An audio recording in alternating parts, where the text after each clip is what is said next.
India में बहुत ही मशहूर बिजनेस टाइकून मुकेश अंबानी के बेटे की हालिया दिनों में शादी हुई और इब्तदाई रिपोर्ट के मुताबिक उनके बेटे की शादी में $10 करोड़ से जायद का खर्चा हुआ, जिसमें इन्होंने कहीं दुनिया भर से मशहूर और मारूफ शख्सियात को अपनी बेटे की शादी में इनवाइट किया। इसके अलावा शोबिस के मशहूर और मारूफ लोगों ने भी वहाँ शिरकत की। मुकेश अंबानी ने अपनी बेटी की शादी में एक बॉलीवुड के मशहूर सिंगर रिहाना को बुलाया, जिन्होंने करीबन 50 लाख पाउंड लिए, जो कि पाकिस्तानी रुपीस में तकरीबन बनते हैं 1 अरब 76 करोड़। अच्छा, ये इवेंट जो है वो 3 दिन जो है वो जारी रहा और इन 3 दिनों में 2500 से जायद खाने की मुख्तलिफ डिशेस जो है वो बनाई गई।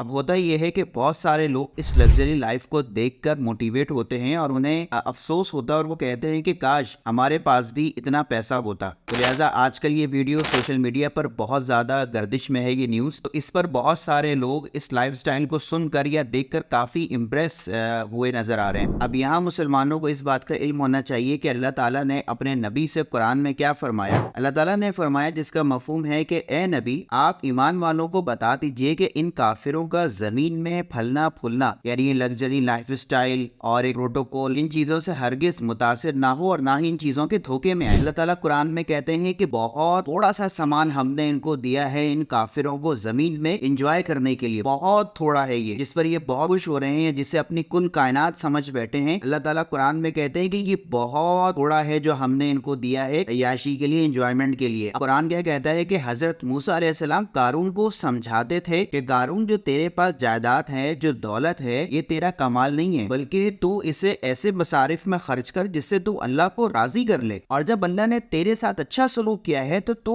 अल्लाह के बंदों के साथ भी अच्छा सलूक कर। लेकिन कारून ने क्या कहा कि नहीं, ये सारा मालो दौलत मुझे मेरी अकल, मुझे मेरी इल्म की वजह से मिला है, इसमें रब का कोई कमाल नहीं है। फिर मूसा अलैहिस्सलाम ने कहा, वब्तगी फीमा आताकल्लाह दारल आखिरा, कि तुझे तो अल्लाह ताला ने आखिरत के लिए पैदा किया है, ये दुनिया तो एक मुसाफिर खाना है, यहाँ तो हम थोड़ी अरसे के लिए हैं। और फिर कुरान हमें बताता है कि जब कारून अपने लाव लश्कर के साथ, अपने फुल प्रोटोकॉल के साथ, क्योंकि और अपनी दौलत की नमूदो नुमाइश के साथ, अपने खजानों के साथ जब निकला, तो वहाँ पर वो लोग जो दुनिया परस्त लोग थे, उन्होंने कारून को देखकर क्या कहा कि क्या बात है, ऐसी दौलत, काश हमारे पास भी ये दौलत होती और काश हमारे पास भी कारून जितना खजाना होता। और उनमें जो दीन परस्त लोग थे, उन्होंने जब इन लोगों को सुना तो उन्होंने कहा कि तुम लोग ये क्या कह रहे हो, असल रास्ता तो आखिरत का है, असल रास्ता, असल कामयाबी तो दीन की है। अगर अल्लाह को मना लिया, आखिरत संवार ली,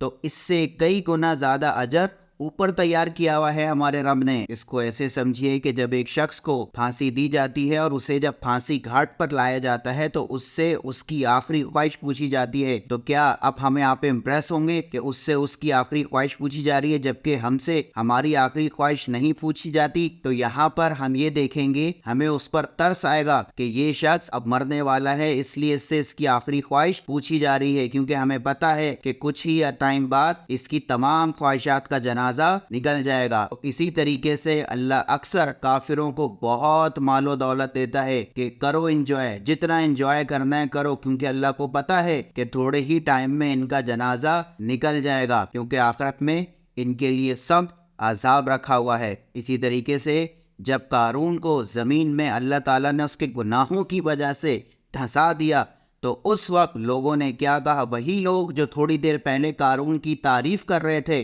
उन्हीं लोगों ने कहना शुरू कर दिया कि शुक्र है अल्लाह का कि अल्लाह ने हमें कारून जितना माल नहीं दिया। तो यहाँ समझने वाली बात यह है कि हमें कभी भी किसी के मालो दौलत से मुतासिर नहीं होना चाहिए, क्योंकि हमें नहीं पता होता कि जो माल उसके पास है उसे उसकी क्या कीमत बाद में अदा करनी पड़ेगी। इसलिए कभी भी किसी की ज़ाहिरी हालात को देखकर उससे इम्प्रेस नहीं हुआ करें, और जो अल्लाह ने हमें दिया है उस पर राजी रहें, उस पर कनात अख्तियार करें और अल्लाह का शुक्र अदा किया करें, क्योंकि शुक्र अदा करने वालों के लिए अल्लाह अपनी नेमतें मज़ीद बढ़ा देते हैं। और अपनी ज़िंदगी का असल हदफ मुसलमान होने के नाते हमें आखिरत को रखना है। आखिर में हम अल्लाह ताला से यही दुआ करेंगे कि अल्लाह ताला हमें अपनी आखिरत को संवारने वाला बनाए। आमीन। अपना बहुत ख्याल रखिएगा। खुदा हाफिज़।